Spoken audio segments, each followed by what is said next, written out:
Hello and welcome to Hub City Now. I'm your host, Tyrone Tony Reed Jr. Today we have with us Director Dinah Harris, who is the Director of the Jackson Madison County Library. Thank you for joining us today, Director Harris. Thank you for inviting me. There is so much going on at the Jackson Madison County Library, and we have enough time to talk about it. Probably don't have enough, but we're going to get to some of the main things. But before we do that, tell us a little bit about yourself, Director Harris, how you got to Jackson and how you got into the library. I'm a lifelong resident of Lexington, Tennessee, which is just a little town, 27 miles to be exact from my house to the library. And I lived there my whole life, and I was the library director there in Lexington for 12 years. Okay. I actually worked at the library 6 years before that, so my library experience before I came here was 18 years in total. Wow.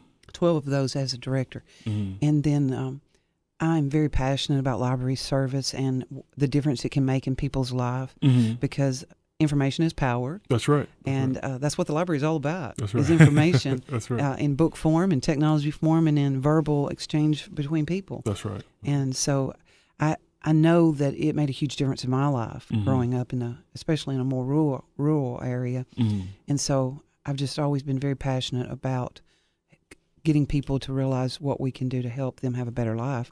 Now, I never ask anyone. I've had, I think, maybe 2 or 3 people who've worked with the library in here, and I never asked them this question. So you're the first person. Okay. What were your favorite books growing up, and why?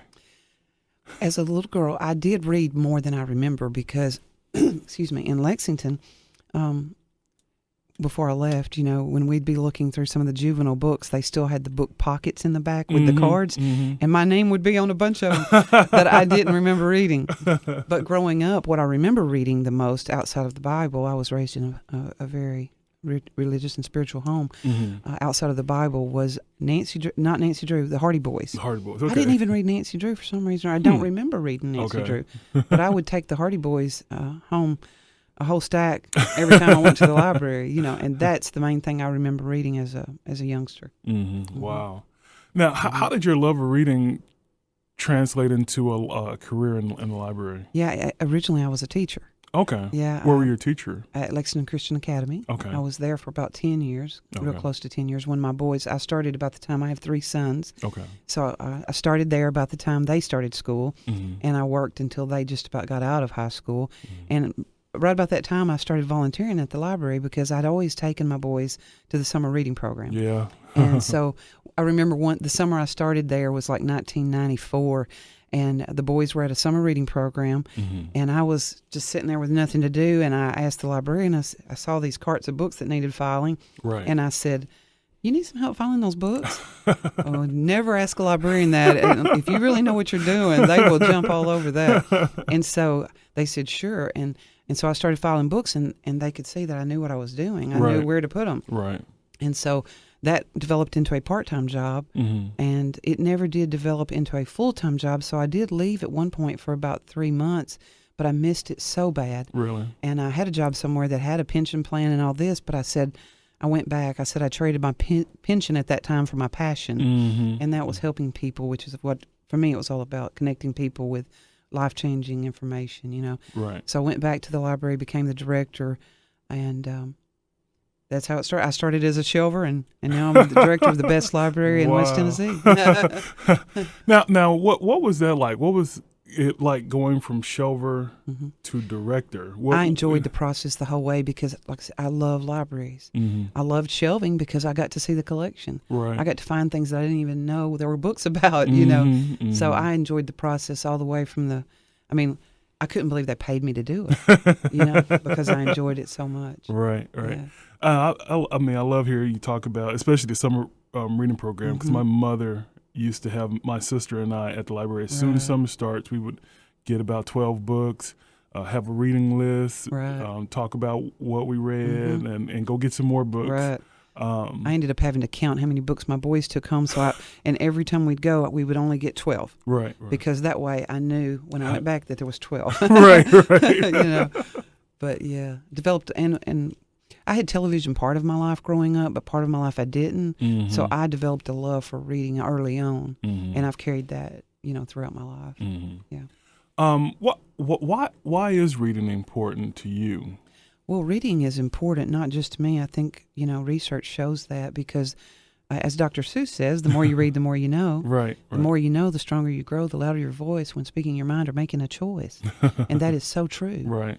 That, if we have an educated people, they're going to make better choices Right. at election time. Mm-hmm. They're going to make better choices for their own life in everything. Right. So, yeah, that's why it's so important. And it's very important for children to learn to read early on. Mm-hmm. And the library is partnering with Arise to Read. We're trying to do some things with them because their program is just fantastic. What is Arise to Read? Arise to Read is a nonprofit group here in Jackson that operates on volunteers. Okay. And I can hook you up with the guy that runs that because you would love to promote that as much as possible because they go into the schools, the volunteers do, and they help the second graders because the research shows that by the third grade, a child needs to have a really good foundation on their reading, and that will carry them throughout. Most of the words they need to know, they're going to know by third grade. Right. So they go over, it's a sight word list, and they help them learn those. And as you can see, last year, the school system, I don't know if you've heard yet, but they did it was a great improvement. Okay. In the, I forgot what they called it, but when they ran the numbers and did the testing, Madison County had improved a lot last year. Great. So I credit it in part to this Arise to Read program, That's awesome. But so we're partnering with them and trying to do what we can to help as well. Right. All right. Well, I know that we have there are a lot of things that have been going on at the Jackson-Madison County Public Library.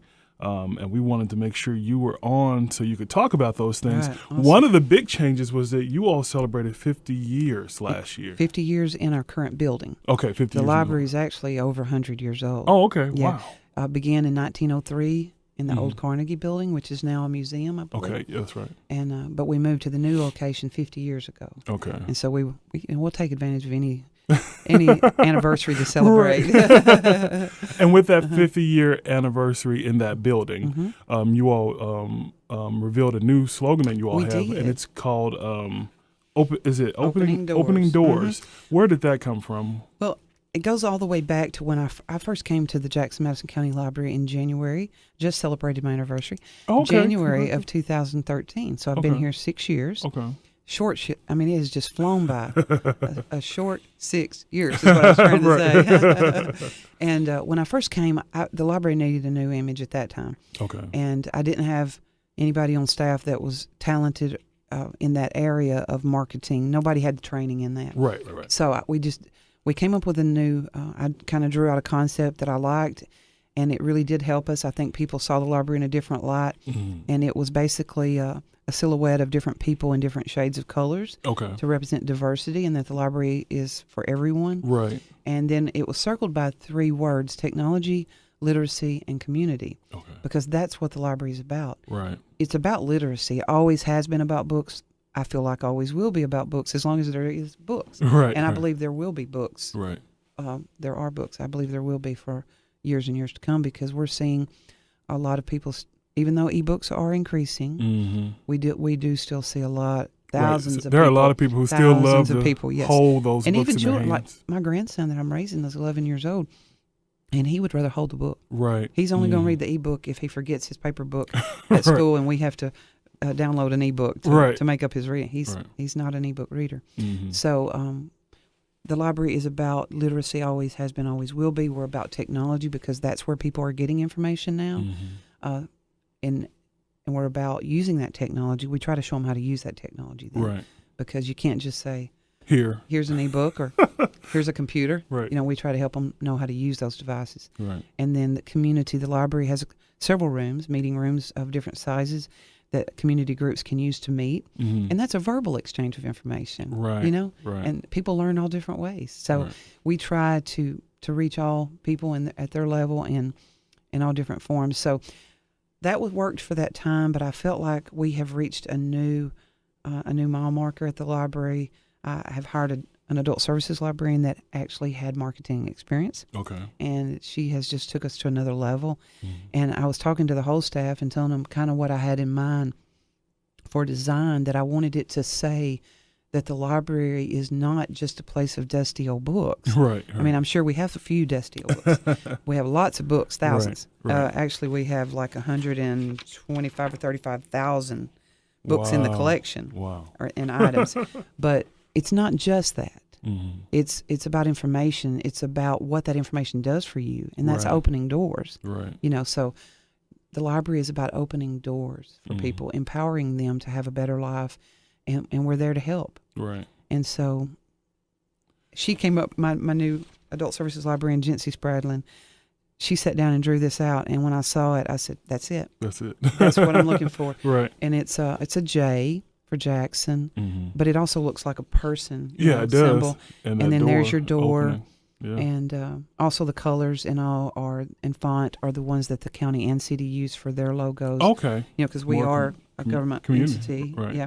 So that's what that meant, and that's what I hope people see us as, not just a place to come and check out a book, which is perfectly fine. Right. Because I check them out myself, but also a place to go, even if you're not a reader, to verbally learn and exchange information, to be part of the community. Right. The libraries are the heart of the communities. Right. They're the one place that, as long as you're not bothering anybody, you can be in there. Right. You can come in there. It doesn't matter your race, your religion, your sexual orientation, anything. Right. Your socioeconomic status, nothing matters. We do limit it to you need to be a human being. We don't. A lot of animals come in, unless they're service animals. But you know what I'm saying. Right. That's pretty much the criteria. Right. If you're breathing, right. you can come in and we will see what we can do to help you. Right. In fact, my tags that we had made for my staff says, "What can I do for you today?" That's awesome. Because that's what we're there to help. We're not there to just have a building with things sitting in it and you come in and just pick up a book and go out. We're there to help you find the material you want to read and to learn. Right. And I want to take the time right now to thank you all for during your anniversary opening the doors for authors. Right. Especially independent authors, because I was one of the authors. You was one of them. Yeah, so yes. Now I remember you. Because that's very, very hard for independent authors to get an open door that says, "Hey, let me introduce myself to the community," and just having so many people. I actually sold out of books when I came there, so that was very well. Very we do great. plan to do that again. I don't know if it's on the calendar for this year yet or not, but we definitely do plan to do that on a regular basis, because authors are like royalty at the library.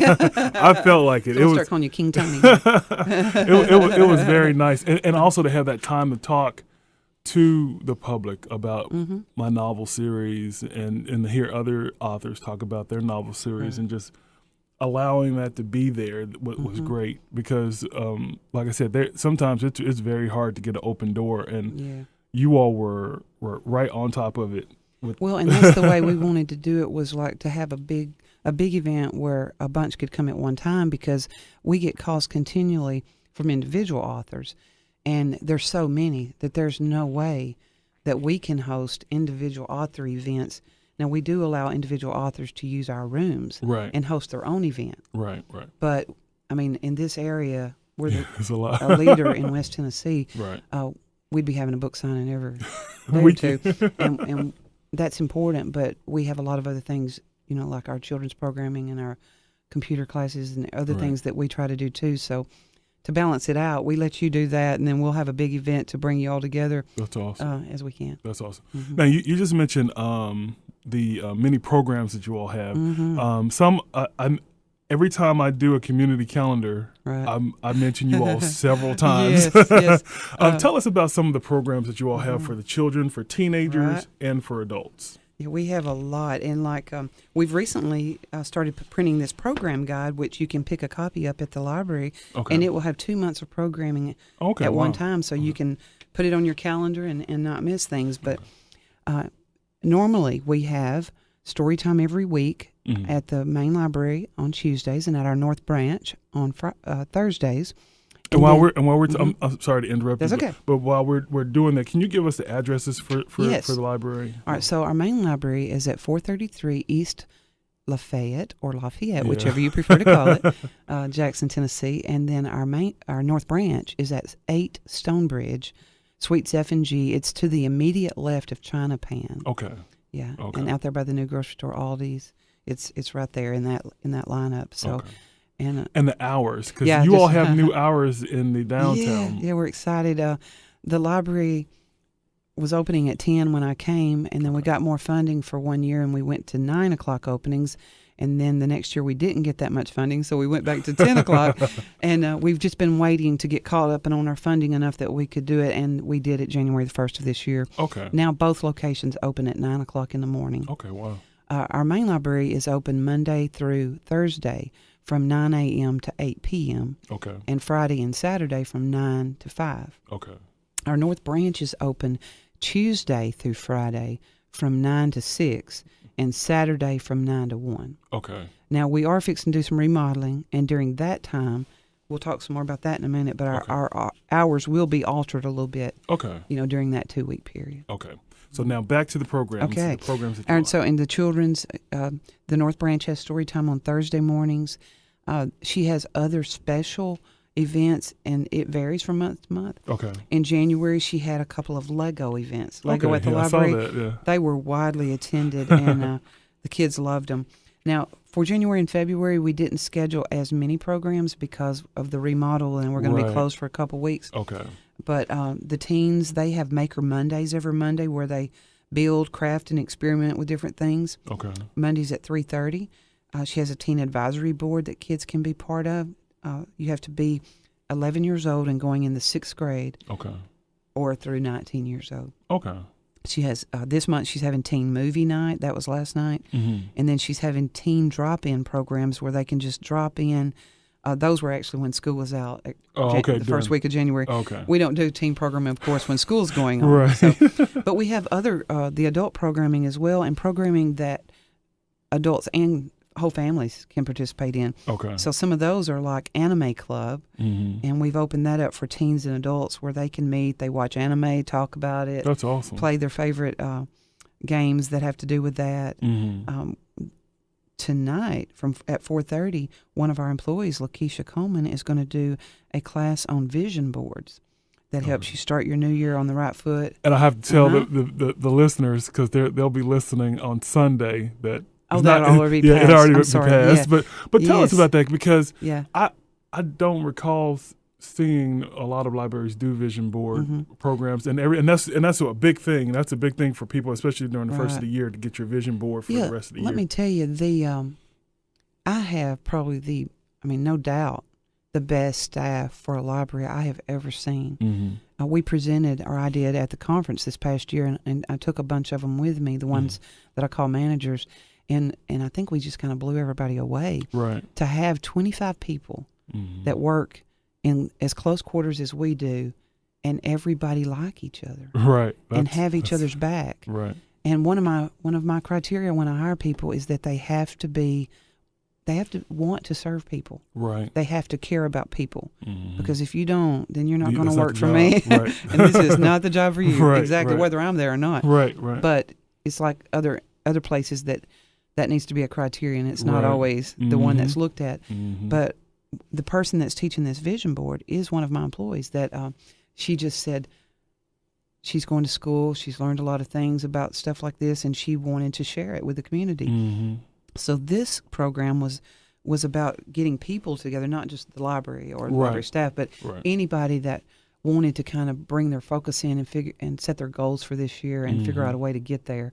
And so she offered to do this program That's awesome. for us. So That's awesome. yeah, so that's all. And we're partnering with a lot of other organizations as well. The Jackson Plectoral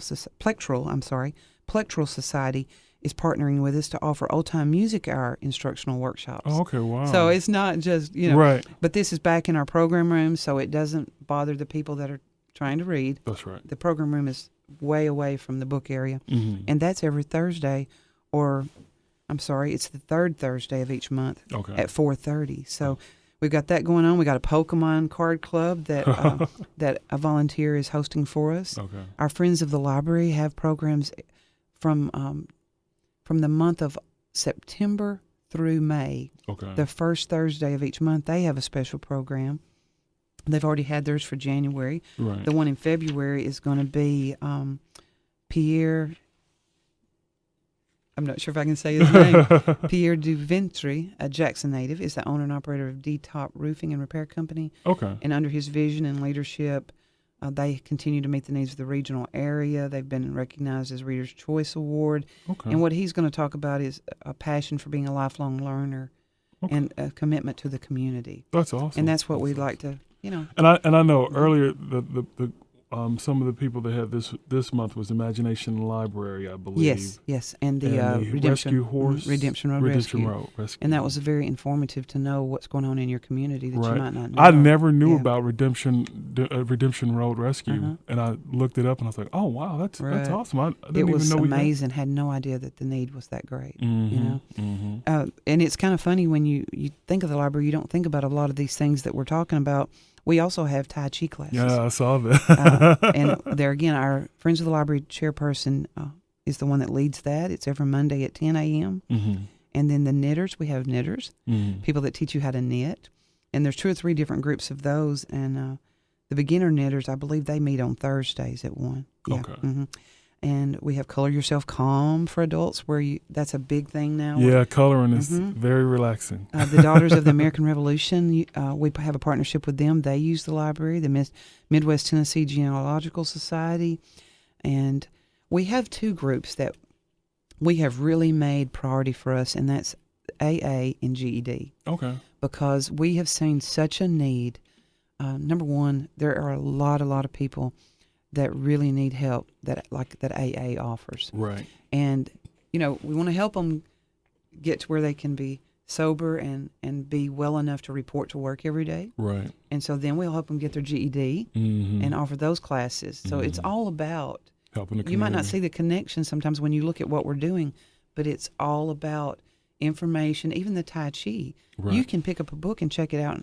And you might be the type of learner that can learn how to do Tai Chi from looking at a book. You might not be. You might need somebody to show you. Right. So even if you don't always come to the Tai Chi, if you come and learn how to do it, then it's information that you can take home and change your own life. That's right. That's right. That's awesome. And we have one other group we partner with, and that's the Depression and Bipolar Support Group. Okay. Because there are so many people that are dealing with that as well. Right. So we make those people a priority in our room usage.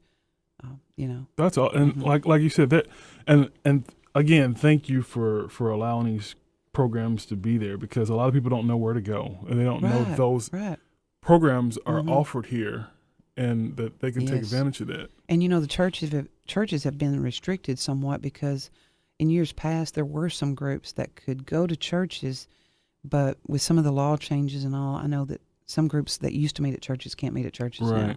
Right. So as long as you are not charging anyone for your services, you can use our room. That's awesome. As long as it's not charging people. Right. Because we're not there for that. Right. We're there to help the community. Yes. Right. Yes. Well, and here we are at 23 minutes. We got 6 more minutes. I told you I can talk all day about the library. Now, but before we wrap up, renovation. So tell us about the renovation. That is the big thing that I wanted to get word out about. You said this is going to run Sunday. So we will already be closed for the renovations at that point. Okay. But that you're still okay. Okay. I really wanted to let you know that even though we're closed, we're still going to be open.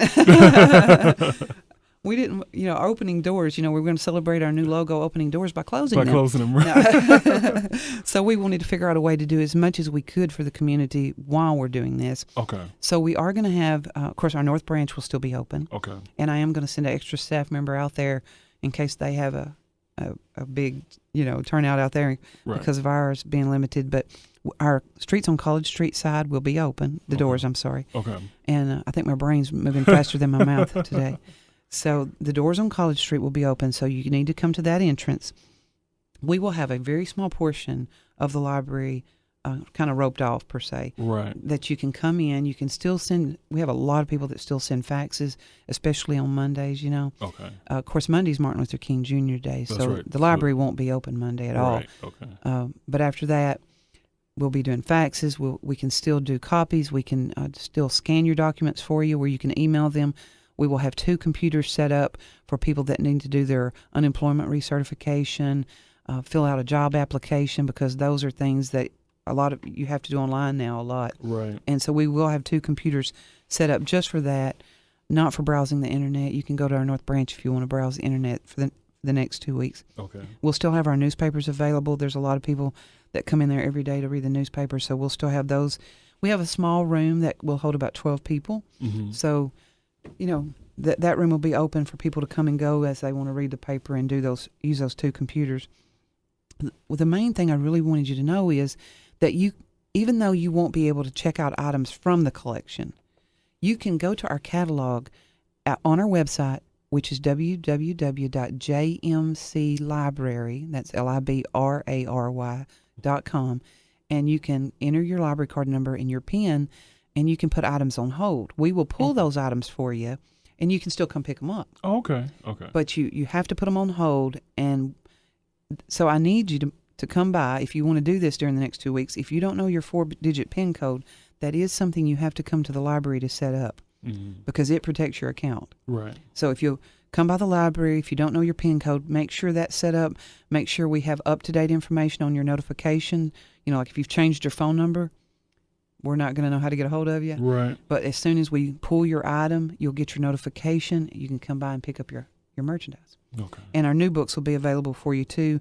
It also will be a great time for you to try out our online books. We have a program called Reads. Okay. If you go to our website again and click on e-resources, it's unbelievable what we have there. Mm-hmm. That's another whole program. Right. But you can go there and try out some of those, and the ebooks and audiobooks all closed as well. All right. Well, that's awesome. I wish we had an hour. I know. I'll come back if you invite me again. Oh yeah, and we you're can always talk about the other things. It's an open door here. You can come in. Don't tell back me whenever. that. We'll have an appointment for every Wednesday at 10. But thank you so much Thank for coming in.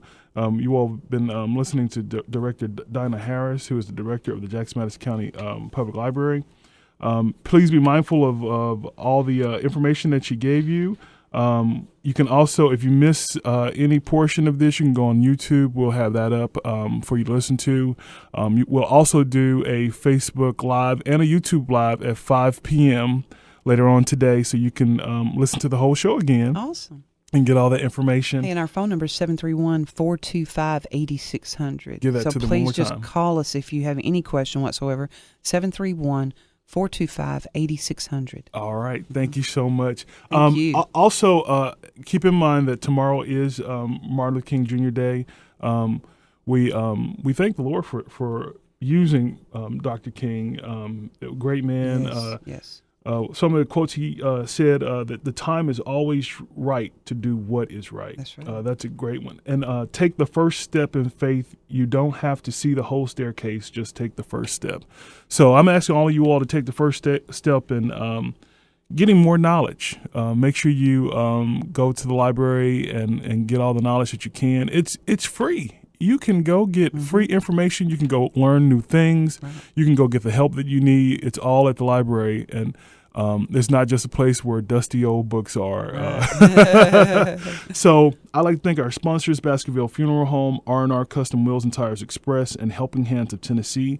Thank you all so much for tuning in to Hub City Now with Tyrone Tony Reed Jr. We will talk to you next week. You all have a wonderful week. Take care of one another, and God bless.